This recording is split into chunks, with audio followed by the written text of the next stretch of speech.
भगवान श्री कृष्ण जी कहते हैं कि हमको कभी किसी की बुराई नहीं करनी चाहिए, क्योंकि बुराई आप में भी है और जुबान दूसरों के पास भी है। आपको इतना कड़वा भी नहीं होना चाहिए कि कोई आपको थूक दे, और इतना मीठा भी नहीं बनना चाहिए कि लोग आपको निगल जाए। यह सच बात है कि किसी दूसरे की सहायता करने का वक्त किसी के पास नहीं है, लेकिन दूसरों के काम में अड़ंगे डालने का वक्त सभी के पास होता है। जब इंसान के पास बहुत पैसा आ जाता है तो वह भूल जाता है कि वह कौन है, और जब उस इंसान के पास पैसा नहीं होता है तो यह दुनिया भूल जाती है कि वह कौन है। तुम्हारी प्रशंसा करने वाले लोग बेशक तुमको जानते होंगे, लेकिन तुम्हारी फिक्र करने वाले लोगों को तुमको ही पहचानना होगा। कोयल अपनी भाषा बोलती है इसलिए आजाद रहती है, लेकिन एक तोता दूसरे की भाषा बोलता है इसलिए पिंजरे में जिंदगी भर गुलाम रहता है।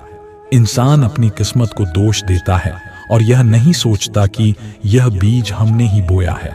निंदा आकाश की ओर फेंके गए उस पत्थर के समान है जो लौटकर उसी पर गिरता है जिसने उसे फेंका था। समझदार इंसान अपनी समझदारी की वजह से चुप हो जाता है, और मूर्ख इंसान को लगता है कि मेरे डर की वजह से चुप हो गया है। दुख भोगने वाला व्यक्ति तो आगे चलकर सुखी हो सकता है, लेकिन दुख देने वाला व्यक्ति कभी सुखी नहीं हो सकता है।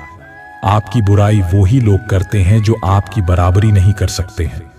क्रोध और आंधी दोनों एक समान ही होते हैं, क्योंकि दोनों के शांत होने के बाद ही पता चलता है कि नुकसान कितना हुआ है।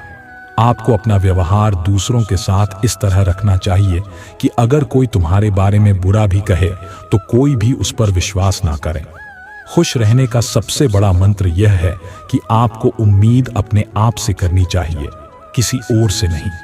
छोड़ दो किस्मत की लकीरों पर यकीन करना, क्योंकि जब लोग बदल सकते हैं तो किस्मत क्या चीज है। परिवर्तन से घबराना और संघर्ष से डरना इंसान की सबसे बड़ी कायरता होती है। सेवा तो सभी लोगों की करनी चाहिए, लेकिन आशा किसी से भी नहीं रखनी चाहिए, क्योंकि सेवा का कोई वास्तविक मूल्य नहीं होता है। इस दुनिया में लोगों को सब कुछ मिल जाता है, लेकिन लोगों को अपनी गलती नहीं मिलती है। अगर आप अपने आने वाले कल को सुधारना चाहते हैं तो आपको अपने बीते हुए कल से शिक्षा लेनी चाहिए। खुशी के लिए काम करोगे तो खुशी नहीं मिलेगी, लेकिन खुश होकर काम करोगे तो खुशी और कामयाबी दोनों ही मिलेगी। अगर आपको भरोसा ईश्वर पर है तो जो लिखा है तकदीर में वही पाओगे, लेकिन अगर भरोसा खुद पर है तो वही मिलेगा जो आप चाहोगे। जीवन का अगर हर दाव जितना है तो बल से ज्यादा बुद्धि का उपयोग करें, क्योंकि बल लड़ना सिखाता है और बुद्धि जीतना।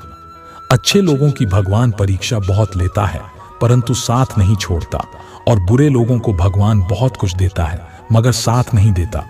घमंड की सबसे बुरी बात यही होती है, आपको कभी महसूस नहीं होने देता कि आप गलत हो।